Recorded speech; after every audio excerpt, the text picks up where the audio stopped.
하나님의 은혜 가운데 6달을 살고 새로운 6달을 목전에 두고 있습니다. 2주간 동안에 6월이 마무리되고 새로운 달 7월을 맞이하게 됩니다. 우리 영락교회 성도님들 지금까지도 믿음 안에서 애써서 달려오셨는데 하반기 6달 하나님께서 은혜 중에 인도해 주시기를 바랍니다. 그래서 이제 반환점을 돌아서는구나 생각을 하면서 우리들의 마음을 새롭게 하나님 앞에 다잡는 게 필요하겠다는 생각이 듭니다. 2주간의 새벽마다 함께하는 기도를 통해서 우리 성령님께서 성도님 한 분 한 분에게 말씀하시고 새로운 삶의 다짐과 도전의 열정을 허락해 주시기를 간절히 원합니다. 인생은 여러 번 사는 게 아닙니다. 단 한 번 살기 때문에 너무나도 소중한 것입니다. 더군다나 하나님께서 맡겨주신 생명의 날들이기 때문에 하루하루가 너무도 귀한 것입니다. 세상을 사는 동안에 제대로 잘 살려면 시간의 흐름에 민감해야 된다고 합니다. 그저 시간이 언제나 있는 게 아니라는 것을 생각을 하면서 늘 영혼의 촉각을 곤두세우고 흘러가는 세월 속에서 인생의 좌표를 늘 정확히 발견하고 이때 나는 무엇을 어떻게 하며 살아야 될 것인가, 이런 것들을 민감하게 생각하는 것이 너무나도 중요합니다. 그래서 성경은 여러 군데서 깨어있는 성도가 되어야 한다고 말씀하고 있습니다. 여러분, 세상이 어두울수록 혼란스러울수록 우리 영락교회 성도들 안테나를 높이 빼어 올리고 하나님의 세계로부터 들려오는 세미한 음성을 잘 들으시기를 바라고 그 하나님께 응답하는 믿음으로 살아가시게 되기를 바랍니다. 가정에서 함께 하시는 성도님들, 그곳에서 간절한 마음으로 하나님 앞에 여러분들을 드리는 마음으로 함께 해 주시기를 부탁을 드립니다. 또 2주간에 모이는 일을 위해서 안내하시고 또 주차 봉사하시는 많은 분들께 진심으로 감사를 드립니다. 코로나가 좀 완화되는 것 같긴 하지만 또 변이 바이러스들도 많이 나온다는 뉴스도 있고 여러 가지 경각심을 늦출 때는 아닙니다. 그래서 우리가 예배당에서 모이지만 여러분 늘 조심하시고 또 방역 수칙도 잘 지켜주시고 그래서 영락교회가 안전하게 잘 지나갈 수 있게 되기를 진심으로 원합니다. 2주간에는 대표 기도자들을 정하면서 좀 우리 교회에 있지만 성도들이 잘 모르는 기관에서 수고하는 그런 분들을 기도하시게 하면 좋겠다는 생각이 들었습니다. 오늘 아침에는 우리 송 권사님 영락 기도대를 위해서 많이 봉사하시는데 여러분 늘 불철주야 교회를 위해서 성도들을 위해서 기도하시는 분들이 계십니다. 기도는 누구나 다 하는 것 같지만 또 기도를 사명으로 알고 하나님 앞에 부르짖는 분들이 계시다는 거 여러분 아십니까? 영락 기도대가 기도하는데 우리 성도들도 함께 하시면서 또 영락 기도대를 위해서 또 기도를 해주시기를 부탁을 드리겠습니다. 그래서 2주간에는 작년에 새로 생긴 35세가 넘었는데도 청년부에 계속 있어야 되는 미혼 청년들이 많이 있지 않습니까? 요새는 결혼들을 다 늦게 해서 미혼 청년인데 35세가 쑥 넘은 청년들이 많습니다. 그래서 이제 그 청년들을 따로 모임을 만들어서 이제 청년 선교회를 새롭게 조직했는데 그런 모임, 또 이제 결혼을 해서 아이도 있지만 아직 남선교회 여전도에 가지 않은 부부 선교회, 또 우리 1, 2, 3, 4 남녀 선교회 중에서 제일 젊고 또 그 숫자도 그리 많지 않은데 사남 선교회, 사여전도회, 또 우리 자원봉사대에서 올해부터 예배당 청소를 일부 자원하시는 성도들이 시작을 하셔서 여러분들이 눈여겨보시면 요 밑에 베델이랑 바닥에 때가 다 벗겨지고 반짝반짝해지고 있습니다. 여러 군데가 깨끗해지고 있는데 또 거기 수고하는 분들, 이제 그런 여러 부서에서 애쓰는 분들을 2주간에 한 분씩 대표 기도자로 정하여서 우리가 그런 기관의 수고를 알고 또 격려하는 마음으로 함께 하기를 원해서 오늘 우리 송 권사님이 먼저 시작을 하셨습니다. 교회 눈에 잘 띄는 그런 부서에서 또 여러 가지 사역이 있기도 하지만 성도들이 잘 모르는 가운데 정말로 주님을 사랑하는 마음으로 모이고 공부하고 기도하고 애쓰는 분들도 많이 계십니다. 교회 전체가 건강하게 잘 성장하게 되기를 간절히 원합니다. 이 한 주간 동안 어떤 말씀을 나눌까 하고 오래전부터 생각하는 가운데 우리가 평소에 익숙하게 잘 알고 있는 마태복음 25장에 천국 비유가 3가지 나오는데 그 중에 두 번째로 나오는 달란트 비유를 이 주간에 나누어서 6번에 걸쳐서 생각을 해야 되겠다고 마음을 먹게 되었습니다. 오늘은 그 첫날로 2절 말씀을 읽었는데 오늘 함께 할 말씀의 제목은 남겨진 자들, 그런 뜻입니다. 여러분, 이 세상은 떠나는 자와 남는 자로 구성된다 하는 말이 있습니다. 생각을 해보면 다 이 세상에 와서 살다가 누군가는 떠납니다. 그리고 또 남습니다. 그러니까 떠나는 자와 남는 자로 이루어진다는 말이 이해가 됩니다. 얼마 전에 우연히 텔레비전을 켰다가 영화 일부를 보게 되었는데 해로라고 하는 영화였습니다. 2012년에 만들어진 영화인데 전부 다 보지를 않아서 맨 앞에 스토리가 어떤지 잘 알지 못합니다. 그런데 마음이 좀 울적해지고 조금 처연한 생각이 들었습니다. 노 부부가 해로하면서 살아가는데 남편이 심장병으로 먼저 쓰러지게 되고 그래서 여러 가지 이야기가 이제 진행이 되는 거죠. 그런데 나중에는 그 아내가 허약해지더니 암을 판정받아서 쓰러집니다. 그리고 너무나 그 통증으로 몸부림치면서 이제 괴로워하는 이야기가 전개됩니다. 여러분, 원하지는 않지만 우리가 이 땅에 태어났으니까 언젠가는 그런 때를 한 번은 맞이하게 될 것입니다. 늙는 때, 약해지는 때, 그리고 사랑하는 이를 먼저 보내거나 자기가 먼저 가야 되는 때, 이별의 때, 그게 있는 것이죠. 남의 얘기가 아니라고 생각하니까 그 이야기가 슬프게 다가오고 또 처연한 생각이 들었습니다. 여러분, 그래서 세상은 누군가는 떠나고 누군가는 남는데 이 남는 자가 어떤 때는 남겨진 자입니다. 본인이 원해서 남는 경우도 있겠지만은 본인은 남고 싶지 않은데 어쩔 수 없이 남겨지는 사람들이 있지 않습니까? 본인이 원해서 있다면 그건 남은 자가 되는 거니까, 남는 자가 되는 거니까 아마 덜 슬플지 모르겠습니다. 그렇지만은 나는 같이 가고 싶은데, 떠나고 싶은데 어쩔 수 없이 남아 있어야 되는 경우에는 그게 남겨진 자가 되는 것이고 참 마음이 슬픈 것입니다.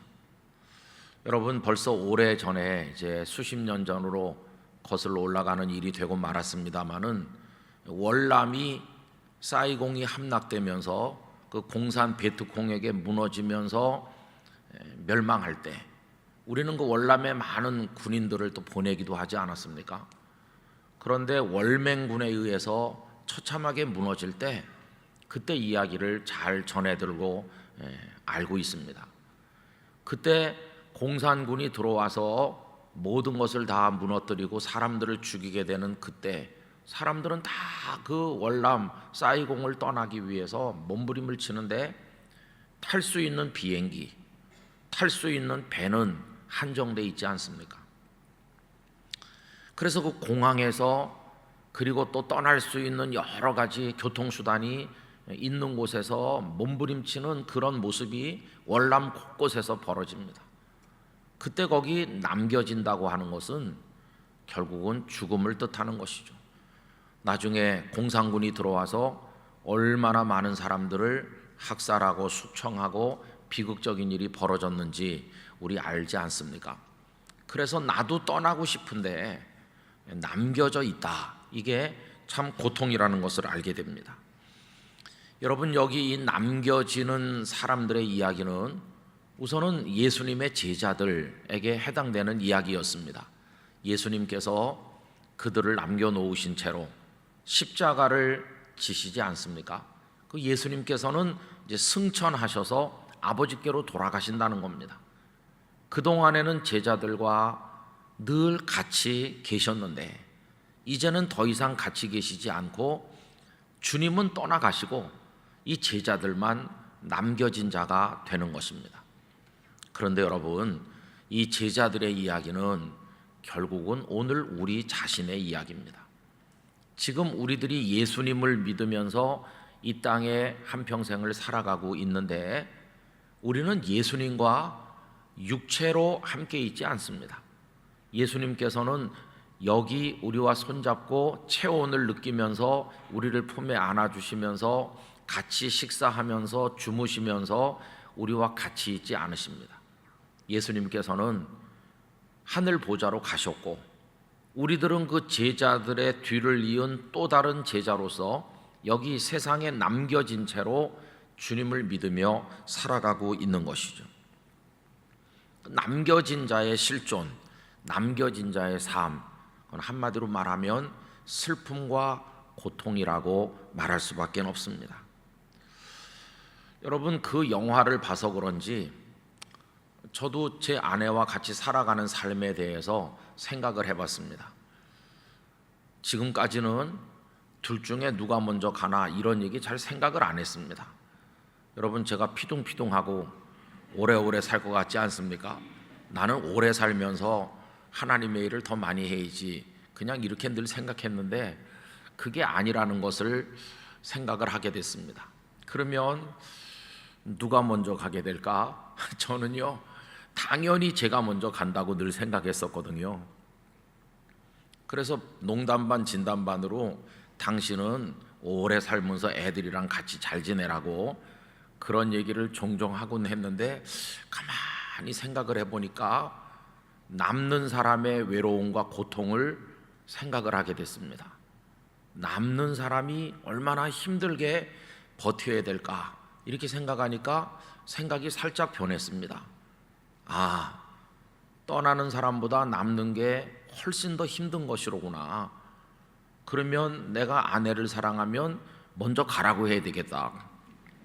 그래서 어제 저녁에 예배당에 예배 다 마치고 집에 가서 여보, 아무리 생각해도 먼저 가.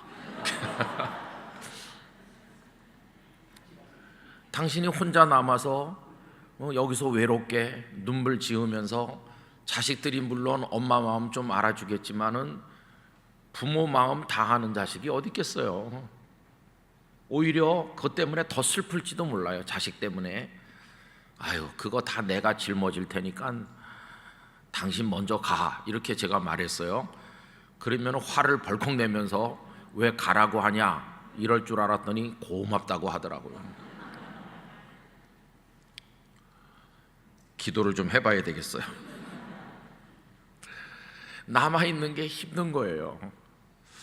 여러분, 여기 지금 본문에 보면은 주인이 떠나가잖아요. 주인이 종들만 남겨놓고 훌쩍 가는 거예요.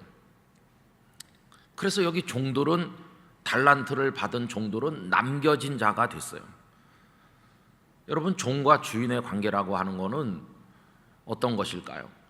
물론 로마 시대 때 억압받는 노예 입장을 생각해 보면 그 주인이 없는 게 더 좋다 이렇게 생각할 수 있지만은 지금 예수님께서 이 비유를 말씀하실 때 그 주인과 종은 으르렁거리는 그런 관계가 아니고 이 종들을 아끼고 사랑하는 예수님 당신의 마음을 반영해서 말씀하신 거거든요. 그러면 이 종들의 입장에서 보면 주인이 참 인자하시고 우리를 사랑하시고 아껴주시고, 우리가 신분이 종이라고 남에게 무시당할 때 당신 왜 그래요? 내가 사랑하는 종인데, 이렇게 내 편을 들어주시고 나를 품어주는 인자하고 좋은 주인이시다 이렇게 생각한다면 그 주인이 멀리 떠나는 게 이 종에게는 너무나 슬픔이 되는 것이죠. 뿐만 아니라 지금까지는 모든 것을 주인이 결정하셨어요. 이복에 오늘 자네는 이렇게 하게, 그러면 그것만 하면 되는 겁니다. 본인이 그걸 결정해야 되는 무거운 짐을 그동안에는 지지 않았습니다. 다 주인께서 정하시는 거고, 나는 그저 주인님을 사랑하는 마음으로 순종하면 그걸로 족한 것이었습니다. 그런데 주인께서 떠나고 나니까 이제는 모든 것을 내가 스스로 판단해서 결정해서 하루하루의 삶을 어떻게 꾸려나갈 것인지를 모두 다 내가 결단해야 된다고 생각하니까 이게 얼마나 부담되는지 알 수 없어요. 전에 제가 모시고 있었던 전도사 부목사 시절에 모시고 있었던 목사님께서 이런 얘기를 종종 하셨어요. 교육 전도사 때하고 전임 전도사 때가 완전히 다르다. 전임 전도사 때하고 부목사 때가 영 다르더라. 부목사 때하고 담임 목사 때는 하늘과 땅만큼 다르더라. 저는 그걸 잘 이해하지 못했습니다. 그런데 나중에 보니까 다르더라고요. 뭐가 다르냐 하면 결정해야 된다고 하는 게 너무나 힘이 들더라고요. 담임 목사가 되니까 뭐 중요한 거를 결국은 담임 목사가 결단을 해야 되고 결과에 대한 책임도 다 져야 될 때가 너무나 많은 것을 알게 됐습니다. 그래서 자꾸만 장로님들이 정하세요 이렇게 떠넘기는데, 눈치 빠른 장로님들은 목사님이 정하세요 이러더라고요. 그러면 어떻게 정합니까? 이렇게 하면 이런 문제가 있고 저렇게 하면 저런 문제가 있을 때 너무나 힘들죠. 그리고 이제 목사가 하는 방법은요, 이걸 누구한테 떠넘겨야 되는데 그냥 주님께 떠넘기는 수밖에 없어요. 주님이 정해주세요 이렇게 하면은 주님께서 어떤 방향으로 흘러가게 만들어 주시거든요. 아, 이게 주님의 뜻인가 보다, 이렇게 할 때가 많이 있었습니다. 여러분, 이 종들이 지금 스스로 결정한다고 하는 거 해본 적이 없습니다.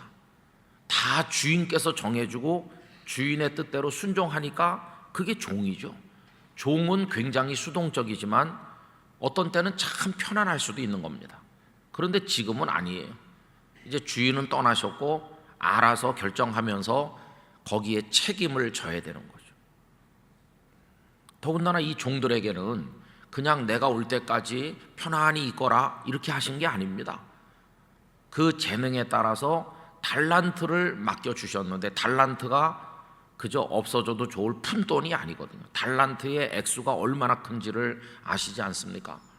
데나리온 하나 정도가 아니거든요. 이거를 엄청난 걸 지금 받고 나니까 이 책임감이 그들을 짓누르는 것이죠. 여러분, 이 종들의 남아있음으로 겪게 되는 여러 가지 어려움은 오늘 우리가 고스란히 지고 있는 것입니다. 주님께서는 하늘 보좌로 떠나셨고 지금 우리만 여기 남아있는 건데, 우리들이 짊어지고 있는 인생이라고 하는 이 달란트가 그냥 아무렇게나 막 해도 되는 것도 아니고 어떻게 해서든지 잘 감당해야 되는데, 이걸 매 순간순간 우리가 결정해서 어떤 방향으로 해야 될 때가 많으니까 여러분, 이게 얼마나 힘드세요? 인생을 하루하루 살아가는 것이 얼마나 고되고 힘들 때가 많으십니까? 예수님께서는 제자들만 남겨놓고 떠나실 그 무렵에 그들이 너무 측은해 보이셔서 여러 가지 당부도 많이 하셨고 위로도 많이 하셨어요. 너희는 마음에 근심하지 말라.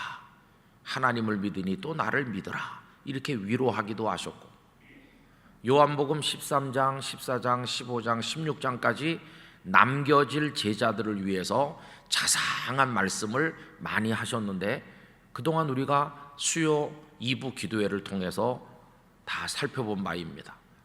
그리고 17장에 가면 하나님께 남겨지는 제자들을 위한 중보적 기도를 올리신 게 나와요. 대제사장의 기도라고 해서 하늘의 아버지께 남아있을 제자들을 위한 기도를 예수님께서 드리시지 않았습니까? 그리고 13장 1절에 보면 당신께서 떠나실 날이 다가오는 걸 아셨기 때문에 제자들을 사랑하시되 끝까지 사랑하셨다, 그런 말씀이 나오죠. 6월절 전에 예수께서 자기가 세상을 떠나 아버지께로 돌아가실 때가 이른 줄 아시고 세상에 있는 자기 사람들을 사랑하시되 끝까지 사랑하시니라. 그래서 대야에다 물을 떠다가 발을 씻기시는 겁니다. 말씀을 개개인에게 하셨는지 하시지 않았는지 모르겠지만 제자들 한 사람 한 사람의 발을 만지면서 얼마나 많은 생각을 하셨겠습니까? 이 발로 이제 내 대신 여러 산천을 넘나들면서 하나님의 나라 복음을 너희들이 전해야 되는데 너희들만 남아서 그 일을 하겠구나. 그러면서 그들을 사랑하는 마음으로 애끓는 심정으로 예수님은 그들의 발을 씻겨주시고 그들이 남아있어서 겪게 될 고난과 무거운 짐을 생각하면서 그들을 위로하신 것을 우리가 볼 수 있습니다. 그럼 여러분, 남겨진 자로 살아가는 그런 실존인 우리들이 어떻게 이 남겨진 자의 삶을 잘 살아낼 수가 있겠습니까? 많은 말씀들을 할 수 있는데 좀 기본적인 몇 가지만 오늘 새벽에 말씀을 드리려고 합니다. 여러분, 성경을 찾아보면서 같이 읽으시면 좋겠는데요, 요한복음 14장 말씀을 펴보시기 바랍니다. 남겨진 자가 그 삶을 감당하는 방식들에 관해서 첫째는, 여러분, 주님은 떠나시지만 우리들에게 주님 대신 보내주시는 성령님이 계십니다. 성령님과 함께 남아있는 삶을 살아가시게 되기를 바랍니다. 14장 16절입니다. 14장 16절 말씀 17절까지 두 절 말씀 다 같이 읽겠습니다. 내가 아버지께 구하겠으니 그가 또 다른 보혜사를 너희에게 주사 영원토록 너희와 함께 있게 하리니 그는 진리의 영이라. 세상은 능히 그를 받지 못하나니 이는 그를 보지도 못하고 알지도 못함이라.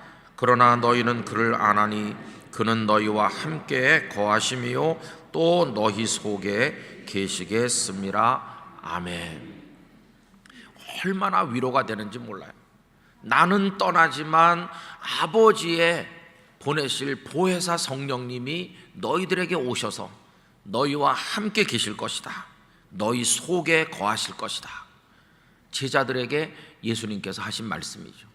그러니까 남겨진 자로 살아가는 우리들이 꼭 기억해야 될 것은 나 홀로 여기 버려지듯 남겨진 게 아니라 내 속에 성령님이 계시다 하는 것을 꼭 인식해야 됩니다. 여러분, 매 순간 매 순간 성령님을 인식하시기 바랍니다. 성령님과 함께 하시기 바랍니다. 성령님과 함께 하면 혼자가 아니고 외롭지 않습니다. 그러나 성령님의 우리 속에 임재하심을 잊고 산다면 철저히 버려진 혼자가 될 것입니다. 감당하기 어렵죠. 얼마나 많은 인생의 위기와 어려움 속에서 홀로 그걸 짊어질 수 있겠습니까? 그래서 반드시 하나님의 사람들은 성령님과 더불어 살아야 되는 것입니다. 저는 우리가 이것에 민감하기를 원합니다. 밤에나 낮에나 우리의 말과 생각과 판단과 행동 모든 것 속에 보혜사 성령님께서 우리 속에 계심을 믿습니다. 그 성령님을 의지하는 게 남겨진 자의 삶의 비결인 것입니다. 두 번째는 뭐냐 하면 기도하는 것입니다. 기도. 여러분 16장으로 가셔서 24절 말씀 보십시오. 16장 24절 23절부터 같이 읽는 게 좋겠습니다. 다 같이요. 그날에는 너희가 아무것도 내게 묻지 아니하리라. 내가 진실로 진실로 너희에게 이르노니 너희가 무엇이든지 아버지께 구하는 것을 내 이름으로 주시리라. 지금까지는 너희가 내 이름으로 아무것도 구하지 아니하였으나 구하라. 그리하면 받으리니 너희 기쁨이 충만하리라. 할렐루야. 주인은 떠나시면서 이렇게 말씀한 것과 같아요. 무슨 어려운 일이 생기거들랑 즉시 나한테 전화해라. 이렇게. 그냥 완전한 단절을 말씀하신 게 아니라 언제든지 밤에도 좋고 낮에도 좋고 무슨 일이든 좋으니까 하여튼 어려운 일이 있거든 얼른 나한테 연락해. 이러면서 떠나신 것입니다. 그게 기도하라는 것이죠. 여러분, 기도하는데 돈이 들길 합니까? 기도한다고 누가 욕을 하길 합니까? 기도는 정말 주님께서 우리에게 보장해 주신 완전한 자유의 축복이고, 그리고 기도는 어디서나 언제나 할 수 있는 것이고, 기도보다 더 강한 비결은 없는 것입니다. 성도는 반드시 기도해야 됩니다. 아침에 눈을 뜰 때부터 여러분 기도하는 마음으로 함께하면 그 첫 번째 이야기가 이게 연결되는 것입니다. 성령님께서 우리 안에 계시는 것을 의지하며 사는 거하고 기도의 삶은 늘 같이 가는 것입니다. 여러분, 성령님께서 우리와 함께 하시는 것을 민감하게 인식하며 사는 비결이 다른 게 아니라 늘 기도하는 것입니다. 그래서 예배당에 가면서 주님, 저 지금 예배당에 갑니다. 성령님께서 나도 내 속에서 같이 가는 거다. 성령님과 함께하는 삶은 결국은 기도의 삶으로 드러나는 것입니다. 여러분, 어려운 일만 기도하지 마시고 쉬운 일까지 기도하시고, 큰 일을 기도하지 마시고 작은 일까지도 다 포함해서 기도하시기 바랍니다. 모든 것이 기도의 제목이 되는 것입니다. 모든 순간에 기도하시기 바랍니다. 그러면 기도하는 사람은 결코 외롭지 않다는 원리에 따라서 기도하는 순간 성령님께서 반응하실 것이고 속삭여 주실 것이고 우리의 선한 인도자가 되어 주실 것입니다. 또 남겨진 자가 살아가는 세 번째 비결은 뭐냐 하면 남겨진 사람들끼리 사랑하는 것입니다. 13장으로 가도록 하겠습니다. 요한복음 13장 34절 35절 다 같이 읽겠습니다. 새 계명을 너희에게 주노니 서로 사랑하라. 내가 너희를 사랑한 것 같이 너희도 서로 사랑하라. 너희가 서로 사랑하면 이로써 모든 사람이 너희가 내 제자인 줄 알리라. 아멘. 남겨진 사람들이 이 외로운 삶을 어떻게 버텨나갈 것인가 할 때 주님께서는 너희들끼리 서로 사랑해라. 입장이 똑같잖아요. 똑같이 남겨졌지 않습니까? 똑같이 외롭고 똑같이 어렵지 않습니까? 그러면 어려운 사람들끼리 갈등하지 말고 서로 위로하고 사랑하라 한 것입니다. 여러분, 그거 우리가 참 잘 못하죠. 구한 말에 우리나라에 선교사들이 많이 오셨습니다. 그래서 나중에는 뭐 호주에서도 오셨지만 먼저 저 북장로교, 남장로교, 남감리교, 북감리교 뭐 많이들 선교사들이 오셨어요. 그래서 이 조선 땅 어디에다가 본부를 세우고 영향력을 확대할 것인가 이렇게 하면서 선교사들이 이제 곳곳에 자리를 잡게 됐습니다. 근데 이게 참 안 좋은 건데 한 지역에 선교사님이 한 분만 계시면 그런 갈등이 없는데 어떤 지역에 선교사님이 여러 분이 오시면 선교사들 사이에 대립과 갈등이 벌어질 때가 많이 있습니다. 그러면 그 선교지에 살고 있는 사람들이 이번에 새로운 선교사가 좋다던데 그러면서 그쪽으로 많이 가면 먼저 온 선교사가 화가 날 거 아니겠어요? 그래가지고 사탄과 싸워야 되는데 선교사끼리 갈등하게 되는 겁니다. 이런 문제가 비일비재하게 지금도 많이 일어나고 있죠. 근데 우리나라에 오신 선교사들 참 현명하셨어요. 그분들이 서로 교단이 다르고 출신 나라가 다르고 다 많이 달랐습니다. 그렇지만 그분들이 다 같이 모였습니다. 장로교, 감리교, 뭐 캐나다 선교사, 미국 선교사, 호주 선교사 다 같이 모여서 협력했습니다. 우리가 이 땅에서 머리칼 노랗고 눈 파랗고 다르게 생겼다고 조선 백성들에게 그러지 않아도 이상한 취급을 받고 어려움을 당하는데 우리끼리 갈등하면 되겠는가 이래가지고 거기서 같이 공동 전선을 펴고 같이 협력하고 같이 사랑하면서 선교 지역을 두고 다투지 않기로 해가지고 서로 지역을 이렇게 안배했습니다. 그래서 여러분 강원도 여행을 가보시면 교회들이 어떤 교회가 많던가요? 강원도에 감리교회가 압도적으로 많습니다. 그 이유는 강원도를 감리교회에다가 맡겼기 때문에 그래요. 이런 흔적이 지금도 고스란히 우리나라에 남아있거든요. 여러분 그때 그 선교사들이 서로 갈등하지 아니하고 똑같은 입장에 있으니까 서로 사랑하자 이렇게 한 것입니다. 오늘 우리 그리스도인들이 이 땅에 남아있는 자로 살면서 우리가 해야 될 일은 서로 사랑하는 것입니다. 우리 성도와 성도들 사이에 어떤 이유로 생긴 앙금이든지 그런 걸 걷어내실 수 있기를 바랍니다. 이분도 다 외로운 사람이고 나도 외롭고 한번 인생 살면서 주님의 나라를 향해서 성령님 의지하고 가는 거 똑같은데, 다 똑같은데 우리끼리 갈등하고 다툴 필요가 없죠.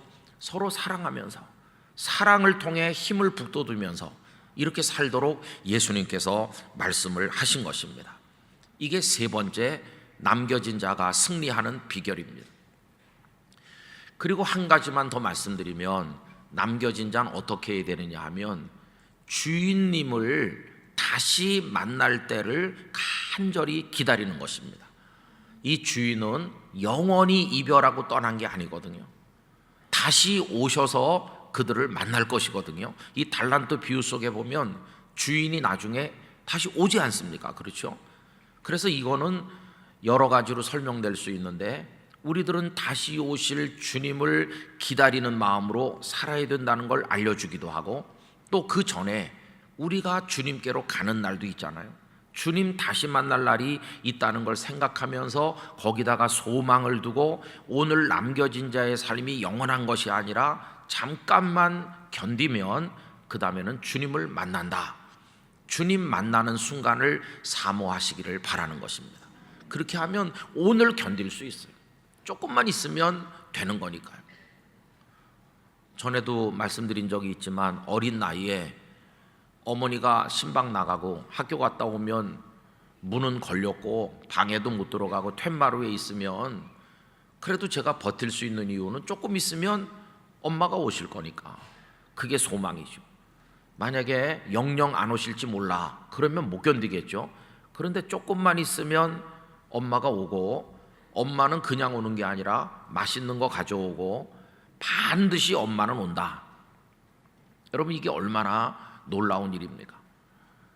한두 번은 엄마가 제 시간에 안 오신 날도 있어요. 그러면은 그 집 울타리에 같이 사는 집이 있었는데 그 집에다가 전화를 해가지고, 그래서 어떻게 해서든지 연락을 해가지고 내가 조금 늦으니까 아주머니가 우리 아들 밥 좀 먹여주세요 이렇게 하면 이제 그 집 아주머니가 저를 데려가서 저녁을 먹여주는데, 좀 어머니 밥보다는 못했지만 그래도 괜찮았어요. 왜냐하면 그 집에 예쁜 여자애들이 여러 명 있었거든요. 그래도 엄마가 오는 것만 못해요. 밥 먹고 앉아 있어도 엄마가 빨리 안 오면 걱정이 되죠. 왜 빨리 안 오시나? 그래도 엄마가 안 온 날은 없어요. 조금 있으면 꼭 오죠.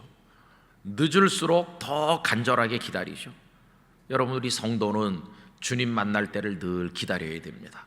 그게 오늘을 이기게 만드는 힘이 되는 것이에요. 오늘 우리들의 이야기 정리하면 이렇습니다.